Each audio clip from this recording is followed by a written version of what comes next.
Prabhuji, for joining and giving your association. Hare Krishna. Hare Krishna, Mataji.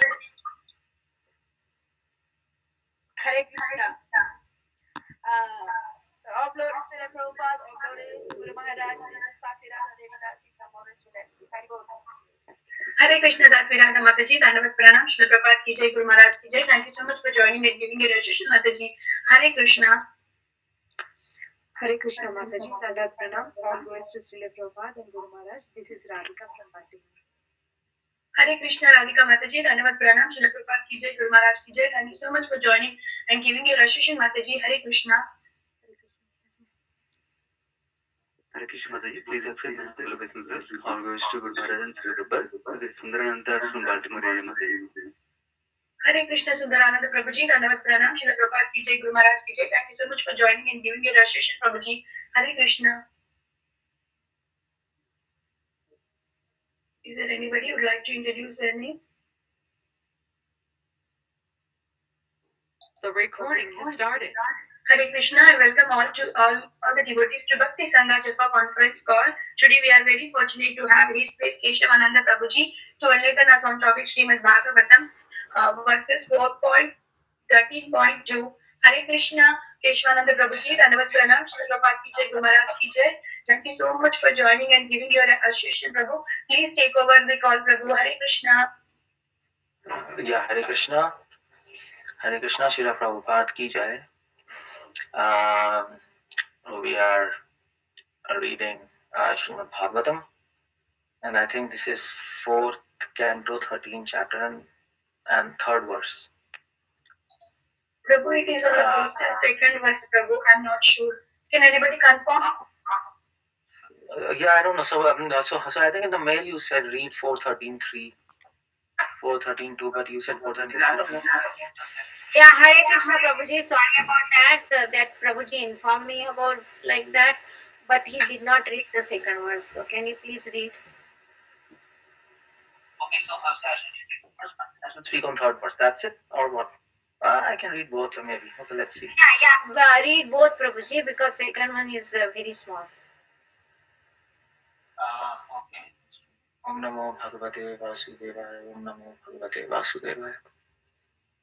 Om Namo Bhagavate Vasudevaya. Okay, Vidurvacha. Kete prachetaso nama kasya patyani suvrata kasyan vavaye prakhyata kutrava satrama sata.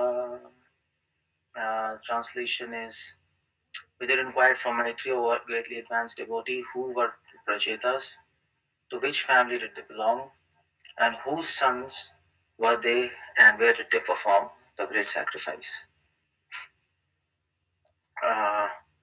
So this is Vidura speaking. Actually, this was Vidura and Maitreya discussions going on, and in the Vidura Maitreya discussions, there was an incident of Dhruva Maharaj, and Prabhupada writes the Prabhupada here. The great Narad sings in previous chapter, 3 verses in sacrificial arena of Prachetas, gave another impetus to Vidura to ask further questions. So Vidura is asking questions about Prachetas and the family now, because Narad Muni talked about it previously, but then there's a discussion, and in discussion it often happens. Sometimes some topics comes up, then another topic. So Vidura suddenly remembered that he talked about Prachetas, and now he wanted to know more. And now the 3rd verse is. I just. Can you just hold on? My computer got crashed. So now we are reading the 3rd verse, where Vidura is continuing, and he says, Manne Mahabhagavatan Naradam Deva Darshanam Yena Prokta Kriya Yoga Paricharya Vidir Hare. Vidura continued, I know that the great sage Narad is the greatest of all devotees. He had compiled the Panchratric procedure of devotional service and has directly met the Supreme Personality of Godhead. Prabhupada writes there are 2 different ways of approaching Supreme Lord. One is called Bhagavat Marg, on the way of Srimad Bhagavatam, and the other is called Panchratric Vidhi. Panchratri Vidhi's method of temple worship and Bhagavad Vidhi's system of 9 processes which begin with hearing and chanting. Krishna conscious movement accepts both processes. It's a very, very important verse, and I'll tell you why. It's very important for our institution also, at least at this point of time. And I'll tell you why. Krishna conscious movement accepts both processes. This is, I think, the most important line in this whole paragraph. Simultaneously, and thus enables one to make steady progress on the path of realization of Supreme Personality of Godhead. This Panchratri procedure was first introduced by great sage Narad, as referred to here by Vidur. Paricharya Vidurari. Paricharya means Panchratri process. This Kriya Yoga is devotional service, and Paricharya Vidhi, that is Panchratri process, from where this prophet is coming along. Panchratri process of devotional service, and is directly met. Actually, like that. Sometimes, so actually, Kriya Yoga is actually Panchratri process. Sorry, Kriya Yoga is a part of Panchratri process, which is a procedure to devotional service. Kriya Yoga. And Paricharya Vidhi, Kriya Yoga, Paricharya Vidhi. That's the whole point, right? Panchratrik. And then, of course, along with that, there's a Bhagavat process, which these devotees were following, Pracheta especially.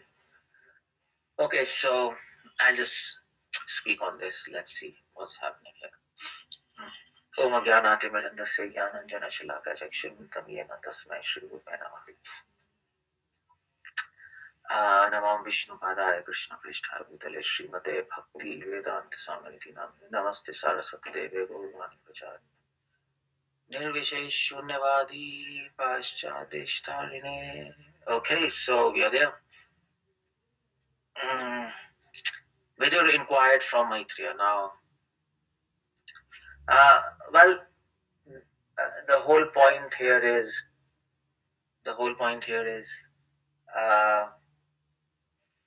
there's a question asked by Vidur. Actually, this is a discussion between Vidur. At large, third and fourth canto is a discussion between Vidur and Maitreya. And they have been talking about many topics and devotees meet. They talk about Krishna and various topics. And they had been talking about Dhruva Maharaj, and Dhruva Maharaj, I mean to say, for a long time he had been with us, conference call after conference call. Dhruva, either he stick to us or we stick to him, whatever. But that was nice. But then now the topic is shifting, and Vidur asked, okay, fine, that's very nice about Dhruva, and now I want to hear about Prachetas. The whole point is in the second verse, the whole point is about hearing. The devotee wants to hear about Krishna and his devotees more and more and more and more. Why? Because in his heart he is always thinking about Krishna. So the person of whom you are thinking, you like to hear about him. That's all. That's very simple. If suppose I'm thinking of cricket, then I would like to discuss about cricket. I would like to hear about cricket and cricket and cricket. If I'm a businessman, I would like to discuss about money and policies, share markets, and I would like to hear about all those things. That's very natural. So Vidur and Maitreya, they were great devotees, and they were always thinking of Krishna, and that's a trick of devotional service. If you always keep Krishna in your heart, you will automatically be inspired to discuss and to hear about him and his devotees. So here he asks this question, and now we go to third verse. And Vidur said, Vidur is speaking about Narad Muni now. Now Maitreya asked this question about Vidur inquired about Prachetas, and he said, well, Narad Muni said about Prachetas previously something. Maitreya, he was speaking about Narad Muni, speaking about Prachetas. So I want to hear about that. And then Vidur is glorifying Narad now. And because Narad Muni had been speaking about Prachetas that time. Now, what he speaks about Narad. Now, he first glorifies Narad. He remembers Narad is recounting the pastimes of Prachetas, and I want to hear more about Prachetas. So he simply remembers Narad because the pastimes of devotees also helps us to remember the pastimes of the people who recount those pastimes. That's how it goes. This is a Vedic tradition. In Vedic tradition, there are many suktas. Like suppose in Rig Veda there is Lakshmi Sukta, there is Purusha Sukta, very famous. Or suppose if you read Brahma Samhita right from the beginning. So generally we read from Chintamani, Prakara, Satmaso. But if you read right from the beginning, any Upanishad, any Samhita, it starts with an invocation. Just like in an ISKCON, Isopanishad, it starts with Om Purnamidam Purnamada. But of course, even before that, although in our ISKCON Upanishad, the Rishi is not mentioned directly. The Rishi is mentioned in later parts of the hymn of Isopanishad. But generally, if you read any Upanishads, traditional text, any Samhita or any Vedic Sukta, they initially mention the Rishi who spoke this Sukta. Like for example, Gayatri mantra, which is coming from Vedas. So before you chant Gayatri mantra, you have to speak this Gayatri mantra. The Rishi is Vishwamitra, the Chanda is Anushtup or Trishtup, like that. You have to speak. Otherwise, if you don't invoke the Rishi of that mantra or of that Sukta or that hymn, what happens is the mantra or the hymn or Sukta, it doesn't reveal its meaning to you. Because you need the blessings of people who actually revealed this mantra. These rishis didn't compose these things, but they revealed the hymns or suktas or mantras to this word, and then they propagated it. That's why a particular rishi. So the rishi of Gayatri mantra is Vishwamitra, or the rishi of Purusha Sukta is ABCD. I don't know, but there's a rishi. I don't know. And then Lakshmi Sukta has a rishi, and then Agni Sukta has a rishi. All these people have rishis. All these suktas have rishis. So that's a system that's a tradition. So here the same thing is happening. Vidur, before he asked question about Prachetas, but at the same time he is taking opportunity first to glorify Narad, who actually recounted the pastimes of Prachetas to various people in the history. And he might have recounted this to Maitreya also and other rishis, and Maitreya knows that he recounted that, and the story of Prachetas have been coming along through tradition, through rishis, and then those rishis, all those rishis in the history, they might be quoting Narad, that it was Devarshi Narad who told all of us. He was preached about them in the entire world. And so the rishi of the pastimes of Prachetas is Narad. That's the whole point I'm talking about. So that's why Vidur is actually glorifying Narad. And he's saying that Manne Mahabhagavatam, Narad Muni is Mahabhagavat. Now this is important. By saying Mahabhagavat, he is raising an important philosophical point here. Mahabhagavat means who is following a Bhagavat process. And Prabhupada brings it in the purport that there are two ways of approaching Supreme Lord. One is Bhagavat process.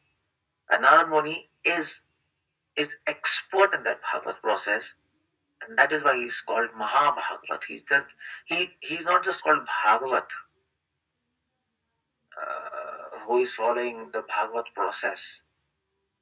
He's not an ordinary devotee. He's a Mahabhagavat. He's an extraordinary devotee because he not only knows the process of Bhagavat Vidhi, he's also a teacher of Bhagavat Vidhi. That's the whole idea. So the question comes, what is Bhagavat Vidhi? Now that's the whole point there. So Narad Muni is first, number one, Narad Muni is expert in two things. Narad Muni is, first of all, in general, is expert at worshipping the Supreme Lord. But he worships Supreme Lord in two ways. And he's expert in both the path. There are two paths of worshipping Supreme Lord. Two paths, two pure devotional paths. Now that's the whole point of worshipping Supreme. One is Bhagavad Vidhi, and one is another is Panchratrik Vidhi. Panchratrik Vidhi I'll just talk just a few minutes after. But let's first talk about Bhagavad Vidhi. Now Bhagavad Vidhi is actually so Bhagavad Vidhi is the path of, let's say Shravanam and Kirtanam. Yeah, let's put it like that. It's a path of directly glorifying the Supreme Personality of Godhead. That's the whole point. And Srila Prabhupada, Srila Prabhupada is right. Prabhupada writes, Prabhupada writes, Bhagavad Vidhi is a system of 9 processes which begins with hearing and chanting. Now, Bhagavad Vidhi, now what that means is Shravanam and Kirtanam. It's a process of Shravanam and Kirtanam. Does Bhagavad Vidhi has rules and regulations? Yes, of course, yes. It has rules and regulations. And we know Nectar Devotion has so many rules and regulations of chanting and hearing. Of course, one thing is that there is no rules and regulations in chanting and hearing. Mahaprabhu has said, Tatra arpita niyamate smarnena kala. There are no rules in chanting and hearing. There is no rule of time, place.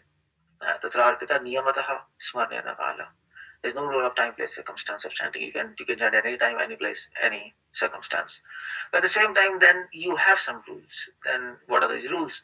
These rules of chanting and hearing are that you should chant and hear purely, that's all. There is no external rule to chant and hear. That's the whole point. There are no external rules. There's just one internal rule, and that is chanting and hearing should be done offenselessly. That's the whole point. That's all. That's all. So when we say there are no rules in chanting and hearing, that means there is no external rules. Or let's say ritualistic word is not good, but let's say there are no external rules. You can chant anytime, anyway, any circumstance, anyhow. That's all. But of course, there is one internal rule that it should be without offenses. That's all. Otherwise, there's no rule. Or let's say there is one internal condition. There is no rule, but there is a condition to chant and hear. And you can safely say there is no rule to chant and hear. So that is Bhagavad Vidhi. Bhagavad Vidhi is, it also has, Bhagavad Vidhi is based on Shravanam and Kirtanam and Smaranam, these three things. The first line of Bhagavad Vidhi is Shravanam and Kirtanam. Now what about other limbs of devotion? Now, actually, Prabhupada says here, Bhagavad Vidhi consists a system of 9 processes, of which begins with chanting and hearing. So here is some complication now, because if you say Bhagavad Vidhi, Shravanam and Kirtanam and Smaranam, then Prabhupada says 9 processes, and then 9 processes, Archana or deity worship is one of the 9 processes. So does deity worship comes in Bhagavad Vidhi? If you say yes, then there's a problem, and if you say no, then there's another problem. Because if you say deity worship comes in Bhagavad Vidhi, then deity worship has many rules, definitely.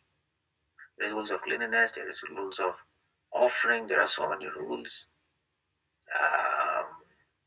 But then if you say no, Bhagavad Vidhi doesn't come in. Archana, deity worship doesn't come in Bhagavad Vidhi, then there's a problem. Then it contradicts Prabhupada. Prabhupada says Bhagavad Vidhi is a system of 9 processes. And what do you do? So, and Prabhupada says Panchratrik Vidhi is the method of temple worship. You see the point in the line. Panchratrik Vidhi is a system of temple worship. And Bhagavad Vidhi is a system of 9 processes, beginning with hearing and chanting. And in that 9 process, temple worship is included. Now, That's the whole point. Then what's happening? Is Panchratrik Vidhi a subset of Bhagavad Vidhi? But nobody says like that. Panchratrik Vidhi is a different process. Prabhupada says there are two processes, and then Bhagavad Vidhi. So when we say Archana, deity worship, as a part of Bhagavad Vidhi, that's a different thing. That is called deity worship. That is not temple worship. Now there's a difference. Now here there's a difference. Panchratrik Vidhi is temple worship.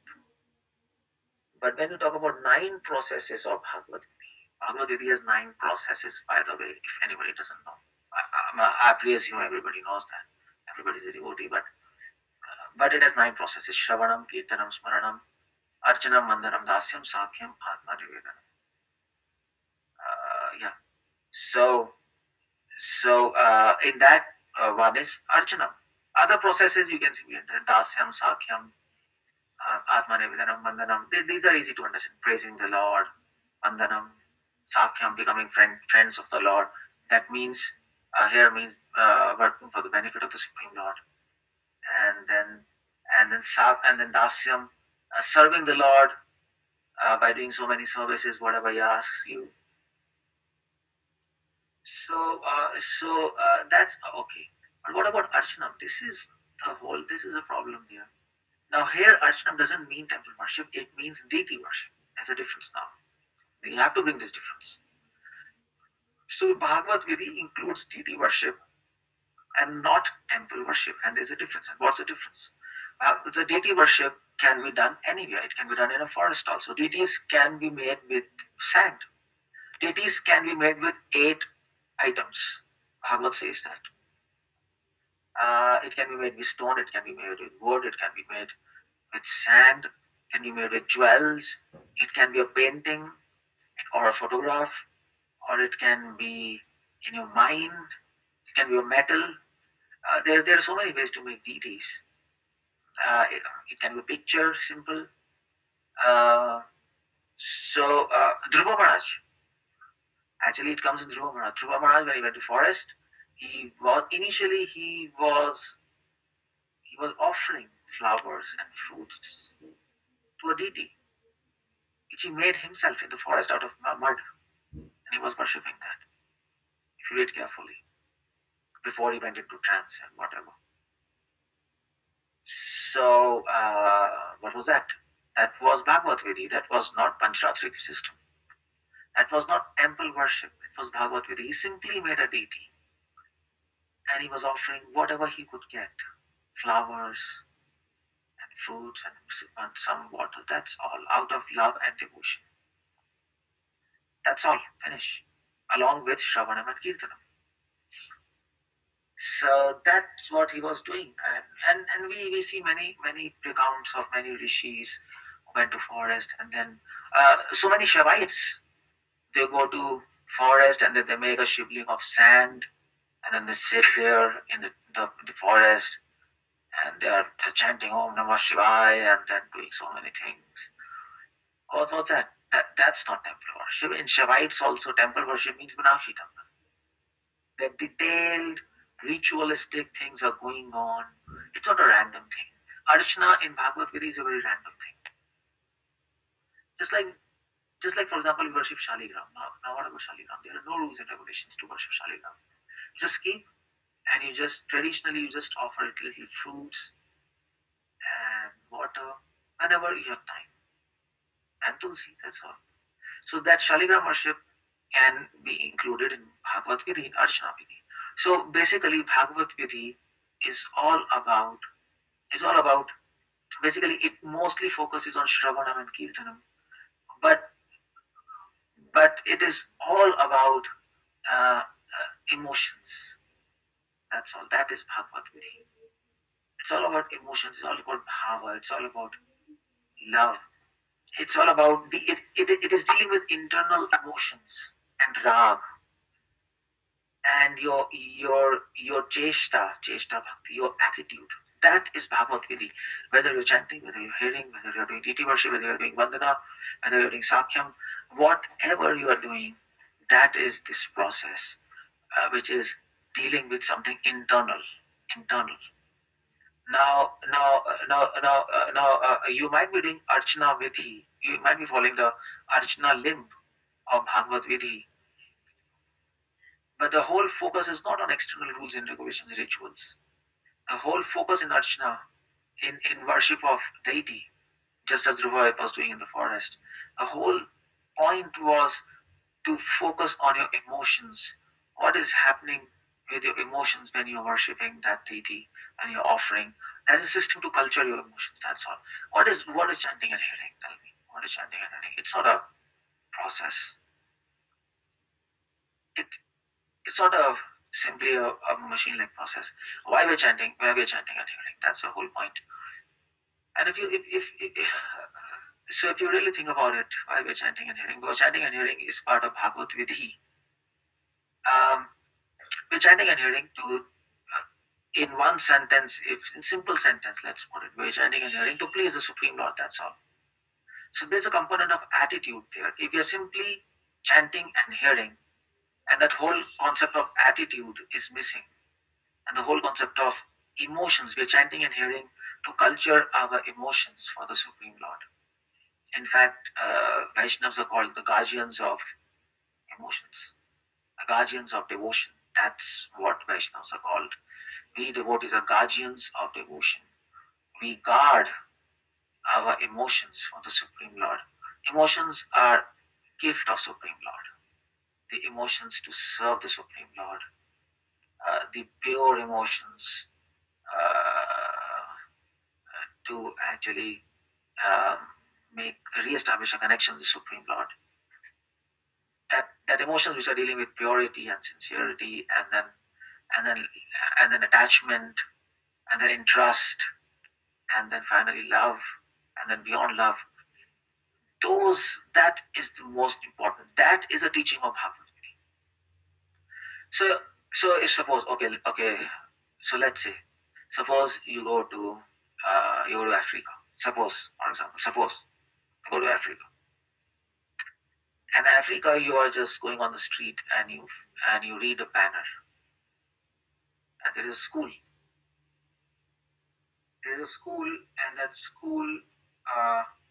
school says, it's a school of Bhagavad Gita. You say, wow, let's go and check it out. What they're teaching. So you will go inside that school, and that school is saying, oh, there's a school of Bhagavad Gita. Oh, good. So you will find some people chanting. You will find some people hearing Bhagavad. You will find some people doing some Shaligram puja in their room.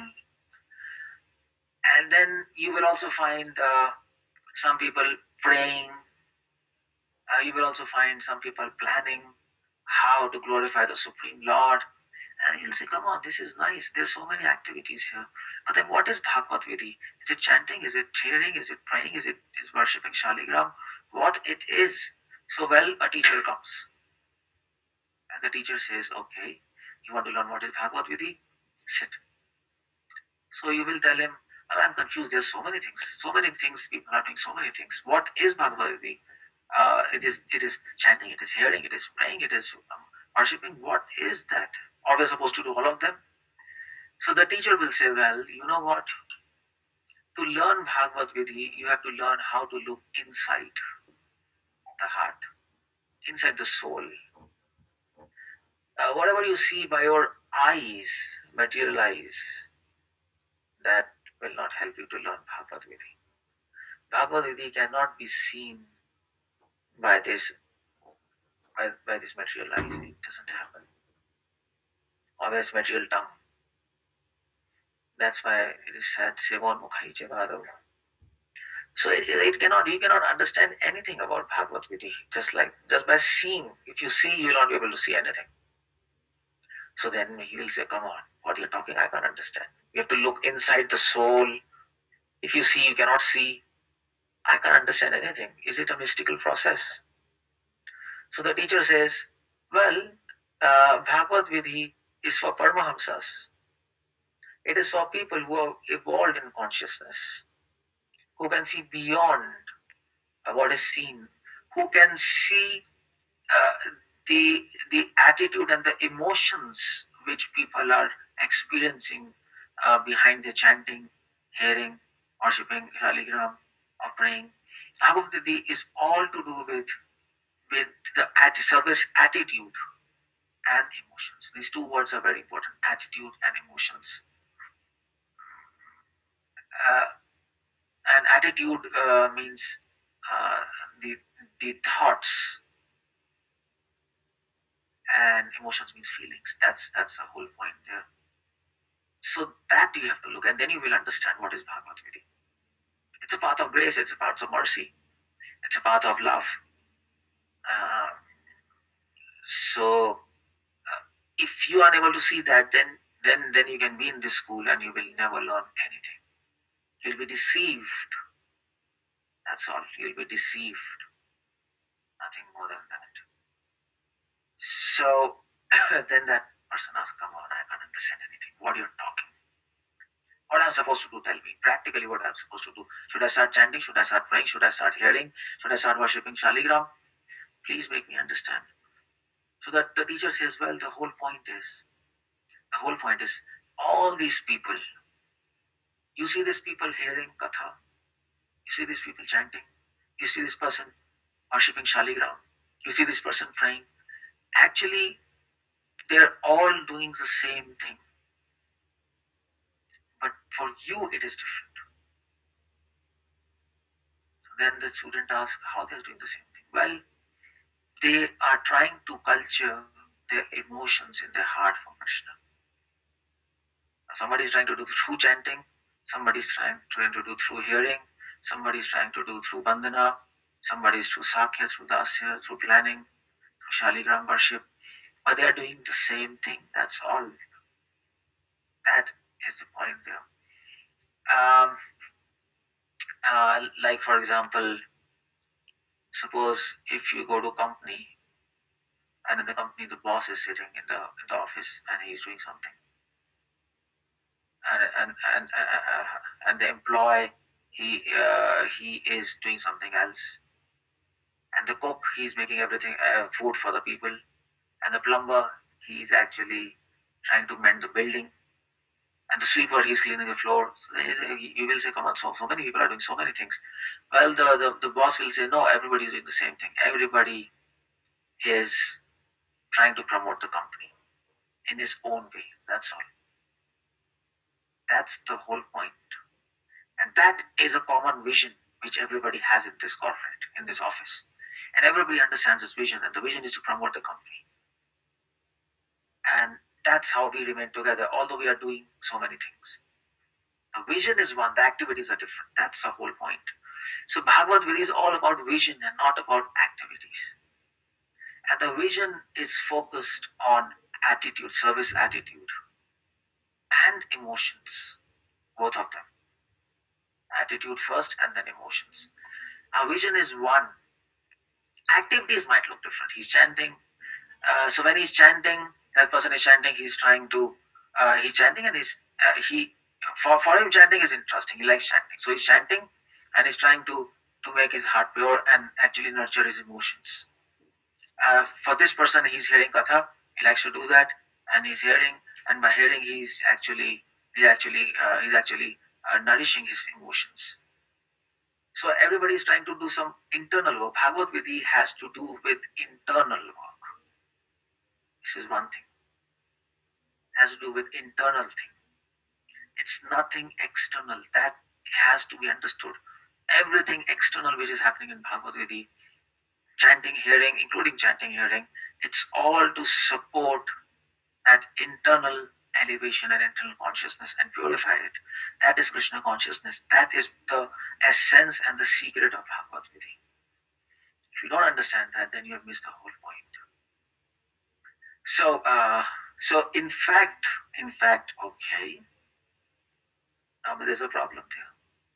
And the problem is, okay, you say that the Bhagavad Gita is all about culturing internal attitude and emotions. But well, the student asks, okay, my dear teacher, I don't understand any damn thing about emotions now. I even don't have service attitude. So what to do? So then what to do? Okay, Okay, Bhagavad Gita is all about nourishing emotions, but I don't have emotions. And you can't force emotions in me. The student says to teacher, I don't have emotions, what to do? So I can't cook up emotions. I can't bring artificial emotions. I mean to say, a girl can fall in love with a boy, and then you force the girl, no, you should not love him, you should love that boy. She can't help. She's fallen in love, she's got emotions for him. What she can do? It comes itself. Emotions, you can't construct emotions. Some people can do actors and dramatists. But those are artificial, everybody knows that those are not real. Those are, so until they are on the stage, they have, and then they are lost. So till that time, okay, so I don't have emotions. So what you are saying Bhagavad is all about nourishing emotions, I don't have. Okay, you are saying Bhagavad is all about purifying your attitude, service attitude. I don't have attitude. What to say about it? I don't understand anything. So what to do? So then the teacher is, okay, so then now you have to go to another school. And that school is, so if you go straight, and if you cross the street, on the next street you will get another school. And the name of the school is Panchratrik Vidhi. You go there. You don't come here now. You first go there. And then learn there and then come here.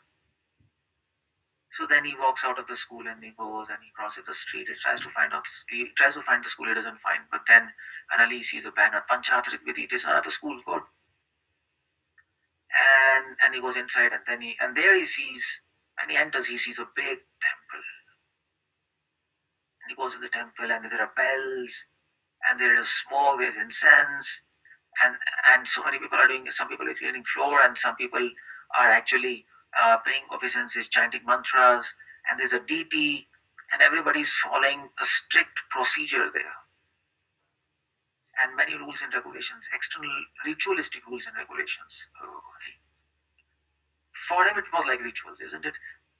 So there's a dress code, and there's tilaks. On specific people have put tilaks, people are chanting specific mantras at a specific time, and then the rules, how to sit in front of deities and how to behave in the temple. And as soon as you temple, you pay obeisances, you ring the bell when you enter the temple, when you go and pay obeisances to deities. There's a system of offering obeisances to the deities. So many rules, and when he goes in the temple, he sees so many people following rules, and the rules were written on the wall. You have to do this, you have to do this, you have to do this. There were 64 rules there written. And he was saying, oh my God. But he was impressed, actually, he was impressed. So there a teacher comes and he says, okay, welcome to our school. And that student says, well, I had been to, you know what, so that teacher says to student, from where are you coming, who are you? So he said, well, I've been to that school, Bhagavad Vidhi, which was around the corner. And now I've come to your school. So I talked to the teacher, and the teacher said, you're not qualified yet to enter this school. First you go in that school, Panchratrik Vidhi. So I've come to you. So that teacher says, yeah, okay, good, yeah. So that's a wise advice. So that teacher says, okay, well, now you're in this school. So what do you want? So the student says, well, I've come to learn here and to see what's happening around. So the teacher says, okay, fine, yeah, you can come. So that boy says, well, what's the difference between Bhagavad Vidhi school and your school? So this teacher says, well, the whole difference is, in Bhagavad Vidhi, the whole focus was on nourishing emotions and purifying the attitude. All activities were aimed towards that. People were doing that. But people who have no idea of emotions, who are very new, and no idea of what is service attitude, they come to this school, Panchratrik Vidhi, and they follow this. And then, so they take some crash course like this here, and then they keep on following this, and then they enter Bhagavad Vidhi. Then we send them to that school. So we'll talk about that later. The teacher says, but the whole point is, you begin from here, Panchratrik Vidhi. So he says, then what is this? So he says, Panchratrik Vidhi are for those people who have actually either they have actually not no idea of what is emotions, or not a deep idea of what is emotions, and they have no idea what is service attitude. I mean to say they have some idea, but they don't have a real focus or vision on emotions and service attitude. And they are very new, and they do these things. So for them, Panchratrik Vidhi is this. For new people, Panchratrik Vidhi is there. They come here, the rules are there. You don't have to consider emotions or attitude. You just follow rules. That's all. You begin like this. Okay, somewhere you have to begin. So begin like this. These are detailed rules. So then the students ask, "Oh my God, who made all these rules? These are very impressive." So that teacher says, "Oh, okay, fine. There was a big teacher whose name was Narad Muni, and he made these rules, and it has been coming down through tradition. In fact, we know the Panchratrik system is initiated by Narad Muni. Was handed by Narad Muni to Rishis, and then that's why the system of temple worship. Here's a point: not deity worship, temple worship.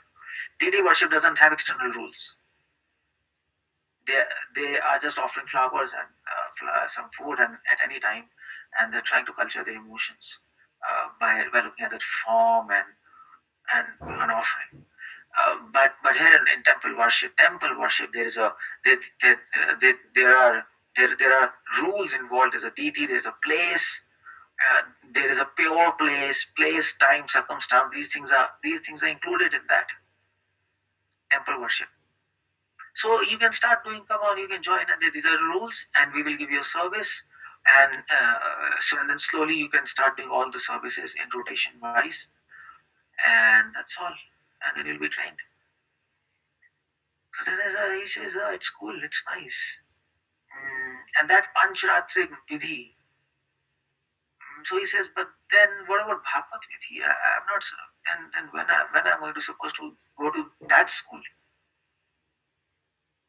So the teacher says, "Well, it's not that after 10 years you're going to that school. The whole idea is you take a crash course here. You come here, you start doing temple worship, you start following rules, and simultaneously he will invite a guest teacher from that Bhagavad school. Now, so you're not going to enter that school now. You're not eligible to take admission in that school. You have to spend some time in this school. In Panchratrik Vidhi school, you have to spend time here, at least 10 years. And then we will send you to that school if we think you're qualified. But here, we will invite guest teachers from the school nearby, from that Bhagavad Vidhi school, and they will give you lectures on Bhagavad Vidhi. And you will also start practicing some limbs of Bhagavad Vidhi, like Shravanam and Kirtanam. You will practice. But more of your focus is on Panchratrik Vidhi, on temple worship. You should be doing this. And then slowly you also include Bhagavad Vidhi in your life. You also start chanting and hearing. And there will be guest lectures and they will train you. So then he asks, okay, so then I have to combine both of them, it seems, Bhagavad Vidhi and Panchratrik Vidhi. So the teacher says, yeah, precisely, that's what I'm talking. But so you have to combine both, but you can't take admission in that school. Still you are at this school, Panchratrik Vidhi. And he says, well, if I have to do it in combined way, I can always go in that school and then come in this school. I can go and take lectures there, then I can come and lecture there, and then I can take a home outside and stay there. So, well, the teacher says, it can be done, but that's not a good way because you have to stay with devotees and in a community. Better you stay in this school, Panchratrik Vidhi. But you combine both. So then he says, it doesn't seem good, I mean to say, if I have to combine both, then why should I stay here and then invite a guest lecture? It seems funny to me. And then he says, okay, so I'll think over it, and he goes. And then he goes, and then he's walking on the street, and then he finds another school. And the name of that school is,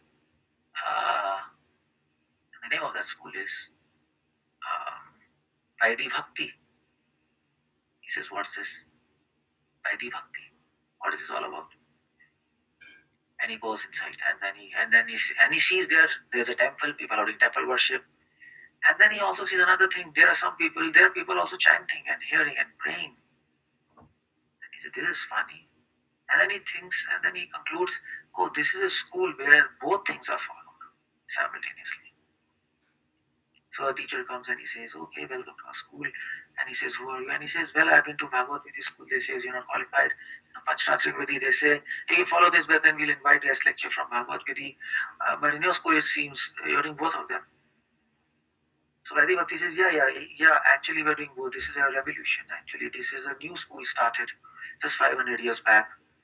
And who started this? Was started by Lord Chaitanya. And he was a great teacher. 533 years back. And he was a great teacher and he started school.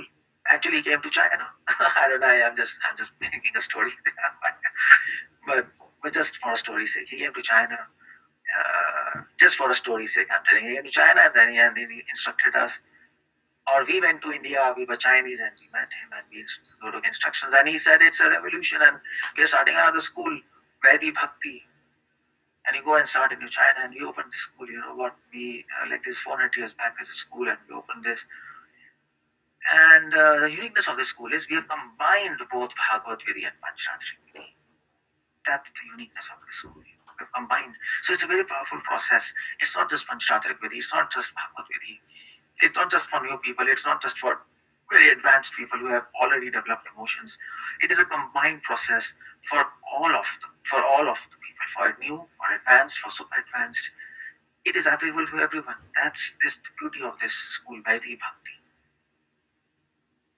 So he says, come on, this is beautiful, and I would like to join this school. So the teacher says, yeah, you join. So you follow both processes simultaneously in our school. You do temple worship, and then simultaneously, so you follow Panchratrik Vidhi, and simultaneously you also chant and hear and pray, and and if you want, you can also do Shaligram worship as a part of Bhagavad Vidhi. So both of them we combine, and how to combine, we will tell you. No problem. We'll tell you how to do that. You combine both. Now one thing. Now you see Panchratrik Vidhi was all about external things. The teacher says, you see the point, Bhagavad Vidhi was something internal. Everything external they were doing, it was to nourish internal emotions and purify attitude. And in Panchratrik system, you don't need emotions and you don't need attitude. You just simply need to follow rules and regulations. That is external. That is external rituals. Panchratrik Vidhi is teaching you external rituals. But here in our system, we follow both external and internal, and there's an advantage of this. So that student asks, what's the advantage? Why did you bring this revolution of combining both Bhagavad Vidhi and Panchratrik Vidhi? And the teacher says, come on, that's the point. You opened the school of Vaidhi Bhakti. We were instructed by Mahaprabhu because, you know what, because people who were in Panchratrik school, Panchratrik Vidhi school, so we have been going to that school for many years, and we saw that people who were studying in Panchratrik Vidhi school, that's nice. They were following externals, but they were trapped in rituals, external rules and regulations. They were not advancing. We saw that, and they were becoming egoistic. We are following so many things. And people who were in Bhagavad Vidhi, only Bhagavad Vidhi school, we were going. People who are nice, people who are actually having emotions and attitude, but we found that they were becoming more sentimental. They were not actually grounded in philosophy and more in actions. They were actually lost in sentiments and emotions, and they were not grounded really in some practical things. So we found to follow them independently there is a problem. Of course, people who are very advanced in Bhagavad Vidhi school, they were very nice. They were of course very nice. The teacher said they were very nice, but at large, many students who were there, they were having problems. They were having problems. So we thought that we will combine both of them, and that combination and then combined process, that internal, external both. External rituals will help internal emotions to nourish and also safeguard internal emotions. And internal emotions will help to follow external rituals with a lot of sentiments and emotions. So it will work both ways, and that's very nice. So we combine, and it's very successful. That's a whole success. That's the only successful process we found, and that is what Narad Muni has done. That's this verse all about. That's what I found. That's this verse is all about. Prabhupada is saying there are two different processes, and this Panchratrik Vidhi was introduced by Narad Muni. Narad Muni also introduced Bhagavad Vidhi because he's one of the Acharya Bhagavad. He's Mahabhagavad also. And Mahaprabhu came and combined both of them. Ramanuja, Madhva, they focused more on Panchratrik Vidhi. Of course, Ramanuja and Madhva are Panchratrik Vidhi school, but they were having, but they were inviting guest lectures from Bhagavad Vidhi school. So that's how their system works. Their whole focus is on Panchratrik Vidhi. But Bhagavad Vidhi is, they are following that, but not explicitly.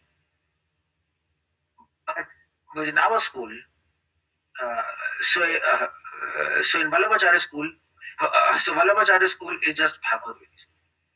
So everybody comes, he just goes in Bhagavad Vidhi school, and then there's a problem. New people cannot go there, they can't understand what's happening, and then they become sentimental and emotional. That's all.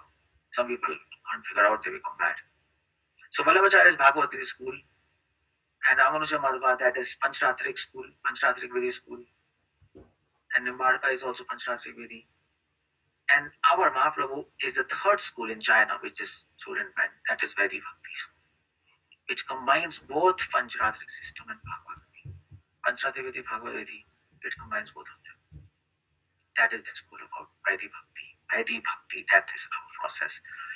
And then when you advance in the school, when you become advanced devotee, then from Vaidhi Bhakti, then you go to next level of this Vaidhi Bhakti school, which is actually Raganuga Bhakti. And then you attain love of God.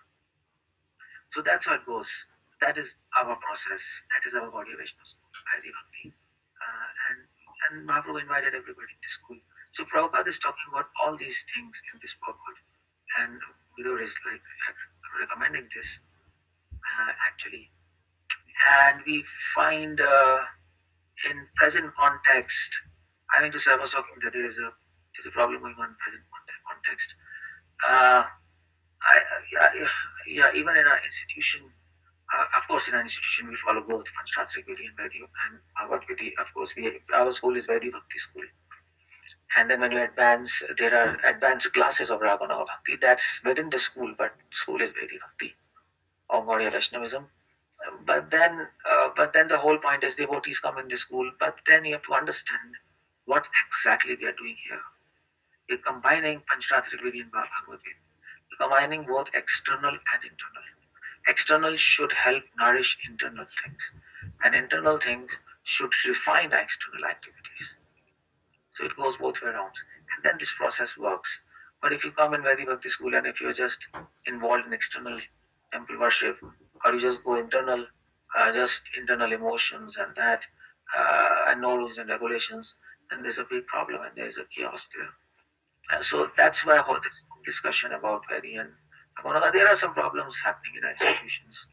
Institutional people come, they don't understand all these things, and then they are sentimental ideas, or they just into some process of worship or some mere rules and regulations, and they miss the whole point.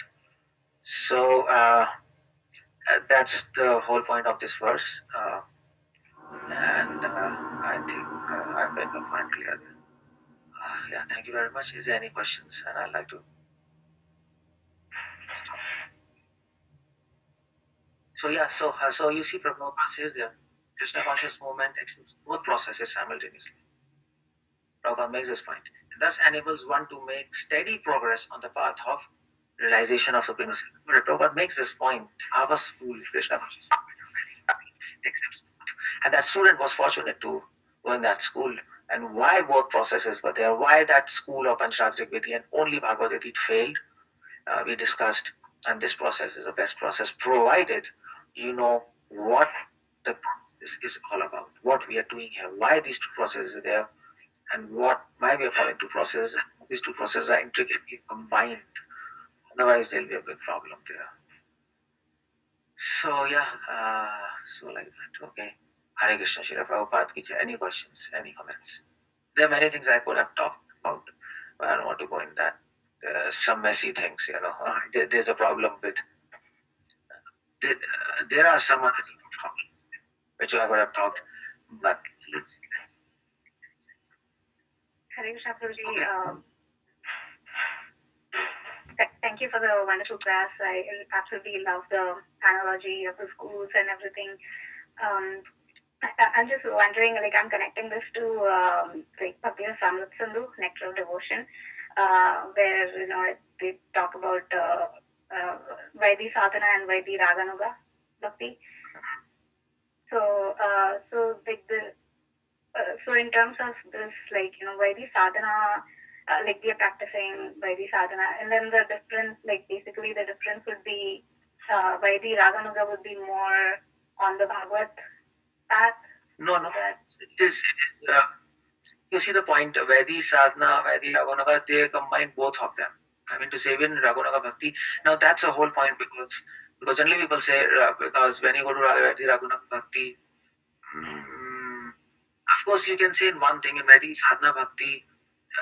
Actually, you can't say because there's a problem. Because people say in Vaidi Raganuga Bhakti we are focusing more on Bhagavad Vidhi and less on Panchratri. Again, there's a whole problem in that because if we start doing that, then that was a whole point of actually Upper Sampradayas. Because Upper Sampradayas, and they said, okay, Vaidi Bhakti is over, now we Raganuga Bhakti, and we don't have to follow Panchratri process, not focus on that, or maybe leave that and just follow Bhagavad Vidhi. And let's switch the school from Vaidi Bhakti to Bhagavad Vidhi, but we can't do that. We are always in Vaidi Bhakti. And Vaidi Bhakti, Sadhana, Raganuga, both processes are important to us. Of course, you can say one thing. Of course, both processes are important. Important, but at the same time, you can say one thing. As a process, we follow both till the end. Both Panchratri and Bhagavad. Equally, we don't reject any point of that at any point of our life.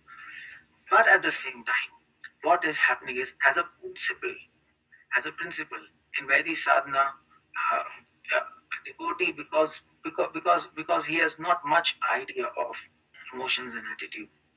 So naturally he's focused on external rules and regulations. But as he advances, as he cultures emotions, he gets an idea of emotions and attitude.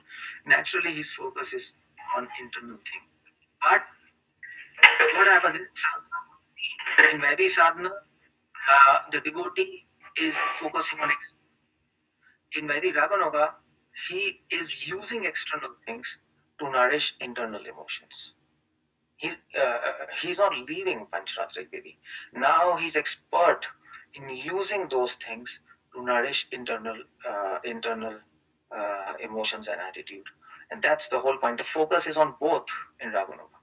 In Vaidi, the focus is on one because you don't have any idea of emotions and attitude there. But as that increases, we start to develop the art of using that. And that is uniqueness of our Sampradaya. Because if you say in Vaidi Raganuga, focus is more on Bhagavad Vidhi, then there's a whole problem there because then that means our focus on Panchratrik Vidhi is less, on rules and regulations are less.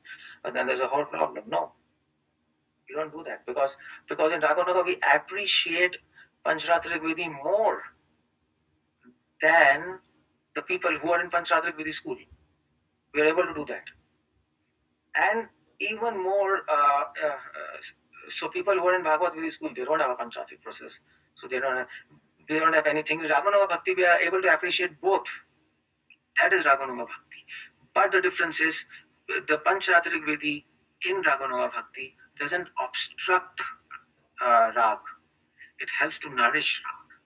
So this is a very, very important, very technical, very important point. Otherwise, we'll slip into Upper Sampradayas or Sahajyas, and that's the whole problem with those Sampradayas. That's how it goes.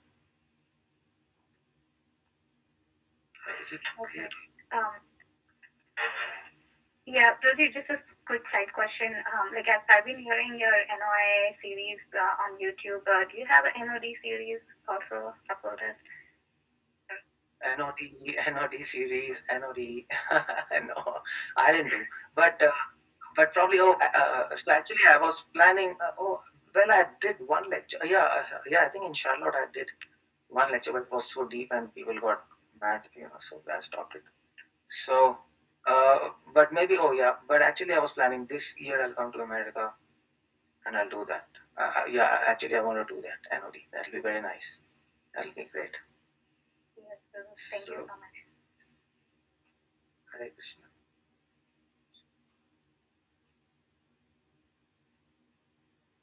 Hare Krishna. Hare Krishna. Hare Krishna. It was a wonderful class, little different with analogies and schools and very beautiful explanation. So Prabhuji, this Bhagavat and Pancharatrik, it goes side by side, aiding each other. But in a sadhana bhakti, is there a thing that something is more important than the other? The rules and all the things that we have to do? No, in sadhana bhakti, Bhagavat Vidhi is actually aiding Pancharatrik Vidhi. Because that's natural. I mean to say, because you don't have any emotions, isn't it? In sadhana bhakti, emotions, we are trying to still figure out what do we mean by emotions for Lord Krishna. We are trying to still figure out what do we mean by attitude. Attitude we have a little bit here. So through this attitude and whatever emotions we have, we are following Bhagavad Vidhi, but that Bhagavad Vidhi is actually aiding Pancharatrik Vidhi. That Bhagavad Vidhi is aiding how we are chanting, we are hearing, and then we feel enthusiasm to get a form of Alarti, isn't it? And then we feel enthusiasm to participate in temple activities, in various kind of services, and follow rules and regulations. Prabhupada says follow rules and regulations. But that energy we are getting from Bhagavad Vidhi, from chanting and hearing. So in that sense, Bhagavad Vidhi is aiding Pancharatrik Vidhi here, helping us to follow Pancharatrik Vidhi. And when we keep on following Pancharatrik Vidhi, if we keep on following rules as it is, we don't break rules. And that energy is supplied by Bhagavad Vidhi, which is aiding us. So then slowly, by following those rules, we start developing emotions and attitude. And we start understanding what do we mean by attitude. And then slowly a focus shifts on emotions and attitude. We say, come on, this is what I've been looking for inside me. And then the external rules and regulations, it starts aiding Bhagavad Vidhi. It starts, so now we are chanting and hearing, we are now because we have developed emotions and attitude, when we're chanting and hearing, we are actually culturing our emotions and attitude, and whatever external procedures we are following, so by the time we come to this level, the rules and regulation Pancharatrik Vidhi goes into a habit. It goes into a habit. Now you don't need extra energy to follow rules and regulations. Now after many years, you get a form of Bharati spontaneously. It doesn't matter. You don't need energy for that. So it becomes very swabhavik, natural. But those rules and regulations now aid culturing our emotions. Now that whole shift has come to emotions, and that's a reverse. So that's what it happens. So in sadhana bhakti, it's Bhagavad Vidhi which is aiding Pancharatrik. In Raganuga, it's Pancharatrik Vidhi which is aiding Bhagavad Vidhi. But both are equally important. That's how it goes. But just a shift of aiding each other. That is happening there. That's all. Yeah. Thank you so much, Prabhuji. One more thing. Hare Krishna. Some of the devotees are called Mahabhagavat and some of them are Bhagavat. So, is there any, what makes a devotee Mahabhagavat? Actually, see, Bhagavat are those who are devotees, pure devotees. Mahabhagavat are those who can actually preach also, who are actually great preachers in Bhagavad Vidhi. Like, I mean to say, who are great acharyas in Bhagavad Vidhi school. So you can say the great teachers who set examples and who do something extraordinary. Those are called Mahabhagavat. Actually, it's the same. It is like Rathi and Maharathi. isn't it? Like Mahabharata. So Rathi are those who can kill many soldiers, and Maharathi is those who can kill 100 Rathis in one time. So Bhagavat is devotees, pure devotees, and Mahabhagavat is who can actually guide Bhagavatas. They're so advanced. They can guide Bhagavat. So they are called Mahabhagavat. Narad Muni is one of them. And we know Narad Muni, he guided Prahlad, who is Bhagavat. Actually, Prahlad himself is a Mahabhagavat. Narad Muni is such a Mahabhagavat, he can even guide Mahabhagavat. That's how it goes. But this is how it goes. He guided Dhruva, he guided Prachetas, who became Bhagavatas. But then Narad Muni is Mahabhagavata. He can guide so many Bhagavatas. And those Bhagavatas, then they go on to become Mahabhagavata. Is it clear?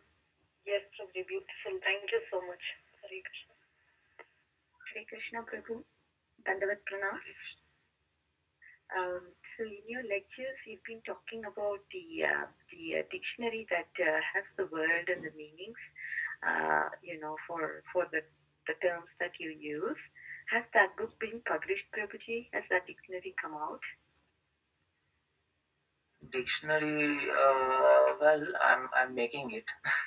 So it's in the process. I mean to say it's in a very beginning process. I'm trying to do that.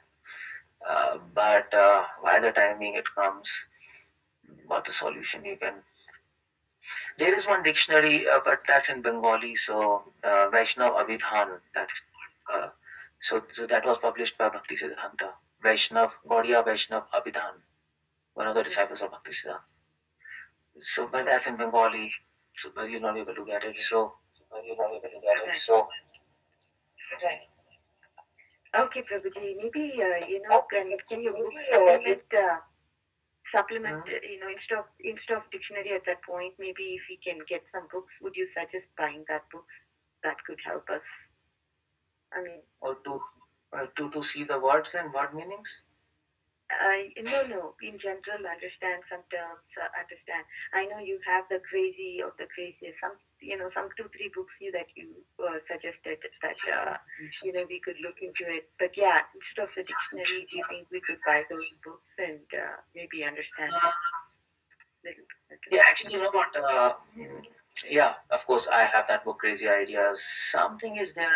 Yeah. Of course, in Crazy Ideas, I've explained many of these terms. Panchratrik, Bhagavat, Karma Yoga, Bhakti Yoga, many of these terms I've explained. Actually, in that book, I've dealt with terms in Crazy Ideas. Mm-hmm. And then this book is the Mighty Efforts. Mighty Efforts I've been editing. So this year I'll bring to America. Of course, that's there in Amazon also. So you can always look. So in that also I've defined terms. What is attitude? What is love? What is emotions? And all these things. So that book you can probably see.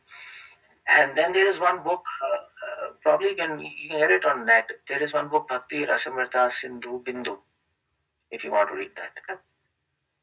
So there is Sindhu Bindu. Yeah, probably in ISKCON Desire somewhere we'll get it. Bhakti Rasamrita Sindhu Bindu. That's written by Vishwachakra Thakur. That's a very small book and it defines terms. So maybe you can also look on that. So these 3 books I can suggest at this point of time. Others have to look into. What is your schedule for this year? Like, when are you coming to the US? Well, again, August 10 or something like that, as usual. August 10. Okay. Yeah, something like that. Yeah. Okay. Thank you for the wonderful. So who is this? Prabhuji, this is Radhika from Sacramento. I called you last week from California. Oh, okay, from Sacramento. Okay, fine. Yeah, when you come here to the Sacramento area, we'll definitely try to come and attend the lecture.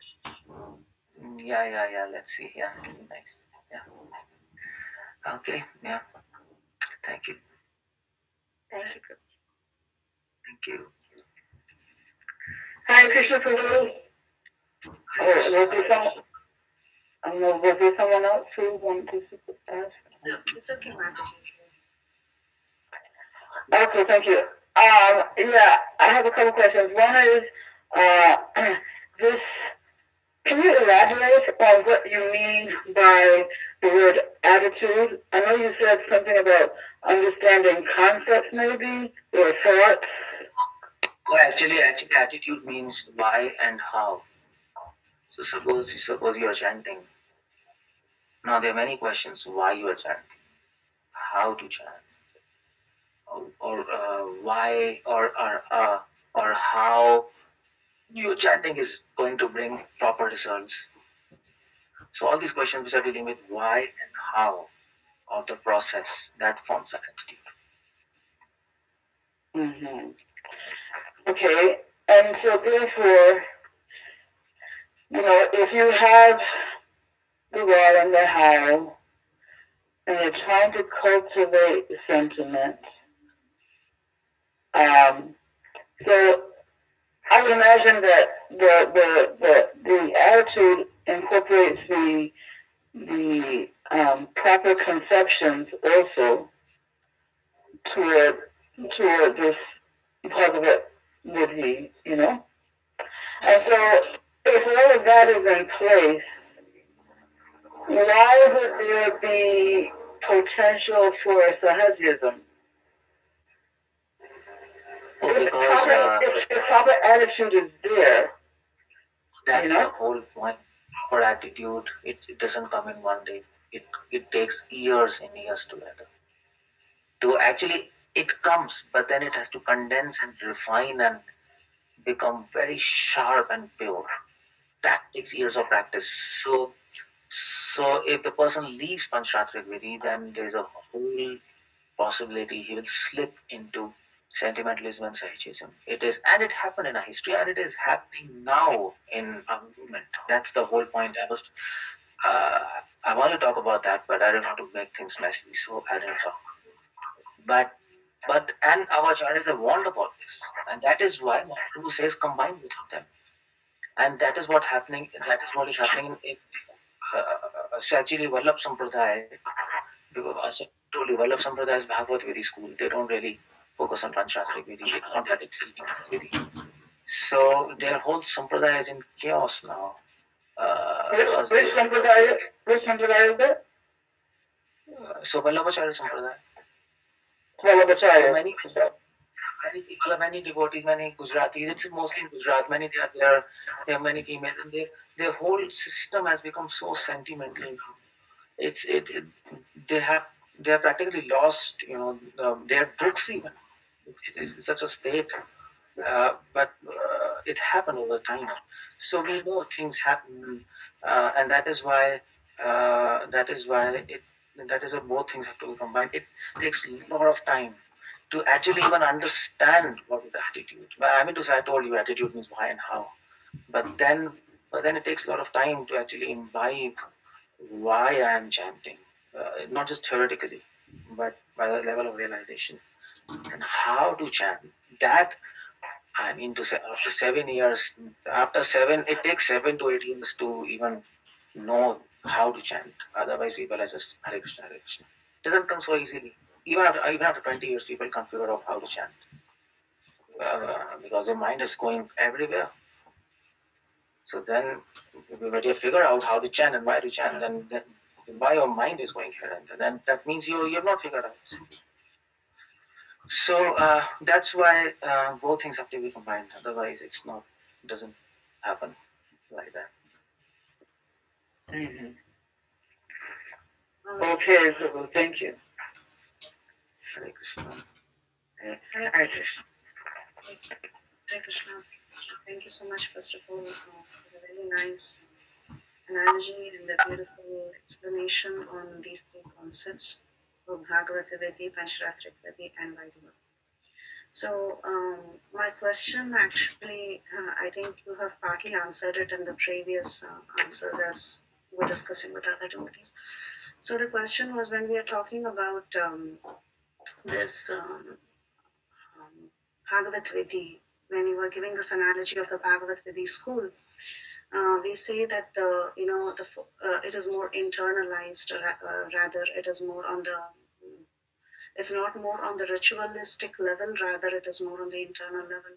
And then in Vaidhi Bhakti, we are trying to give equal importance to both, but of course, as we advance, the focus changes. So my question is, during the, when you gave the example of the Bhagavat Vidhi school, they are also doing the 9 processes of devotional service, and you also mentioned about Archanam. So does it mean that in the Bhagavat Vidhi school, the Archanam doesn't follow any Pancharatrik Vidhi at all? Is that how we understand that, or how do we? No, Archanam is worship. Pancharatri Vidhi is temple worship, and in Archanam there are no rules for deity worship. So I told you about Shaligram worship. Shaligram worship. Traditionally, if you go to Sri Vaishnavas, they will say keep a Shaligram. Whenever you want, you can offer it some food, and so at least every day give a bath, and then you can keep yourself and travel with it. So there are no rules. There are no strict rules, and no elaborate system of temple worship. So there's no, like for example, installation of a deity and so many rules, regulations to do dandavat like this, like that, and flowers at particular time, after a particular time. It's not like that. In Archana is a simple thing. If you're in a forest, you just make a deity out of sand, and then you worship, and then you offer fruits and flowers, whatever you can get, and then you chant, and that's how it goes. So can we, taking that, is it the same as what we do as deity worship at home? No. Our deity worship is a part of Panchratri Vidhi. We are combining both. Our is temple worship plus Bhagavat Vidhi. So our deity worship at home, that is actually, that's not deity worship. That's not in that sense of Archana. Okay. So our is, and then we have to follow the rules and regulations which are actually given by our Acharya and Vaidhi Bhakti. In Nectar of Devotion, the whole rules and regulations, the obeisance, how to be behave in front of deities, like that. It's not. In fact, so in fact, that's why sometimes some of the acharyas in our and even Prabhupada, sometimes he says, okay, to make things clear, because now you are asking this question, so there's a scope of confusion there. So that is why Prabhupada sometimes says, okay, Shravanam, Kirtanam, Smaranam, that's Bhagavad Vidhi, and then Archanam, Vandanam, Dasyam. So first 3 limbs are Bhagavad Vidhi, and next 6 limbs are Panchratrik Vidhi. He puts it like that. Okay, yeah. To make things more clear so that there's no scope of confusion. But if you really pinpoint and if you really talk about that, because Prabhupada in this purport says there are 9 processes of Bhagavad Vidhi, you see. So, but if you talk philosophically, okay, then this Archanam in Bhagavad Vidhi, that's a very different thing. But we are following Panchratri. So there is a confusion of words here, but the concept has to be understood. Right. Clear? Yes. Since you gave that example of the Shaligram as well, I was just thinking there are so many rules, right, for the Shaligram when you worship. So, not many rules, but then at least some basic rules, like how we do home deity worship. So that's the reason I was equating the two. And actually, you see, Shaligram is very open. Shaligram you can worship to Panchratrik Vidhi also. Shaligram you can worship through Bhagavad Vidhi also. Shaligram is like that. So what generally we do in ISKCON, we worship Shaligram by the process of Panchratrik. So we have these rules and all these things. But the traveling sannyasis and saints in Sri Vaishnava Madhva, they just keep it and they just offer whenever they want. They just give a path and like that it goes. Right. So that's. So, but I don't know. I don't know why I'm catching on to this again. But I just wanted to know, even if we are, the standard is, like for example, you said about Shaligram, worship by Sri Vaishnavas and traveling sannyasis and all of them, but still they do follow what is given.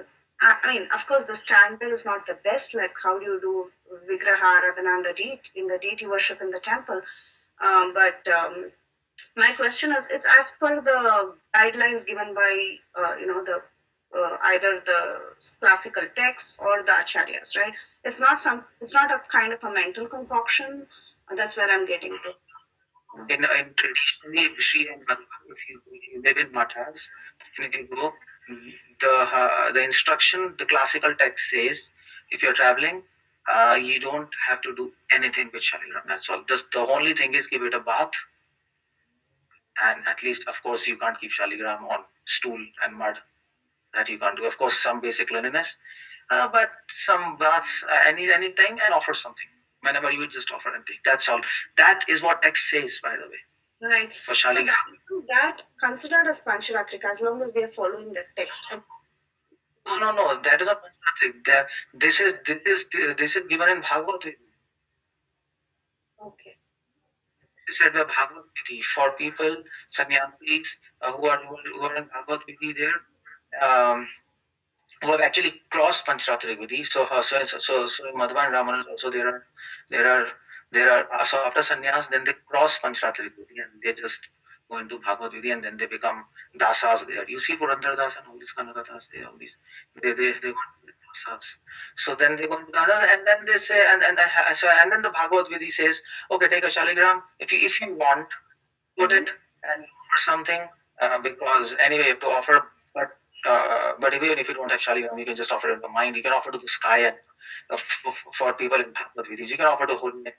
Or if you have shaligram, you just give bath. And this is a system by Bhagavad Gita for shaligram. But in Pancharatric Vedi, it is can't be worship shaligram by Pancharatric. We don't follow Bhagavad Gita. Whatever rules we follow. Okay. Yeah. Thank you, Prabhu. Thank you so much for actually this was such a nice revelation, very beautiful class and so much classification, so beautifully done. Thank you. Hare Krishna, Prabhu.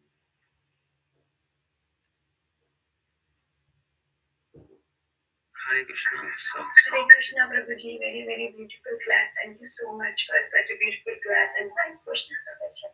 Is there anybody having any more questions or comments for Prabhuji?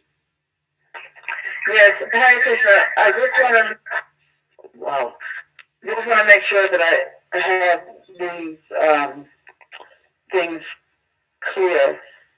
So, in Bhagavatham, the temple worship in that path is less relaxed in terms of rules and regulations than Pancharatric Vidhi. No, in Bhagavad Gita, we don't have a temple worship. There is no temple. Okay. There is just deity. That's the whole idea. Okay, but in Vaidhi Vidhi, right?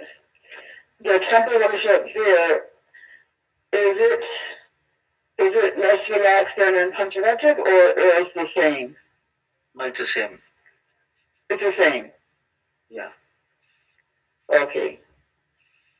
Because I thought there was some part in your talk where you were describing that there was, in some paths, it was less relaxed, the deity worship, than in Pancharatric Vidhi. Is that correct? Actually, okay, I understand.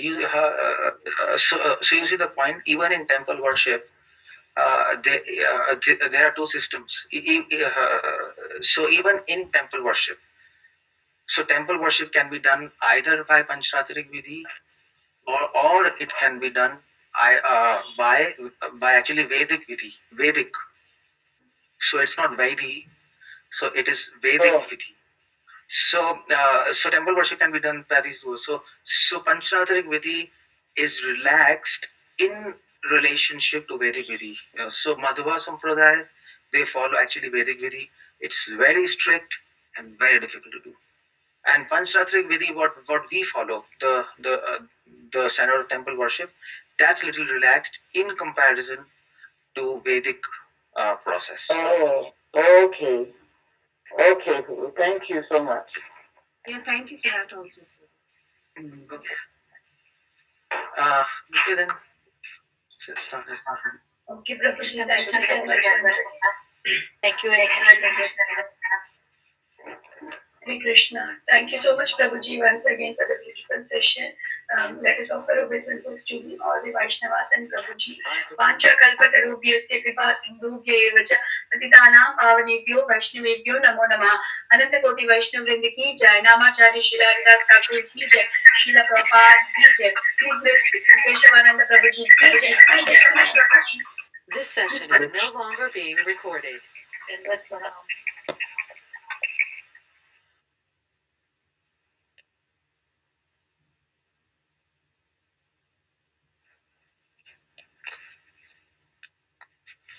Thank you, Prabhuji. Hare Krishna.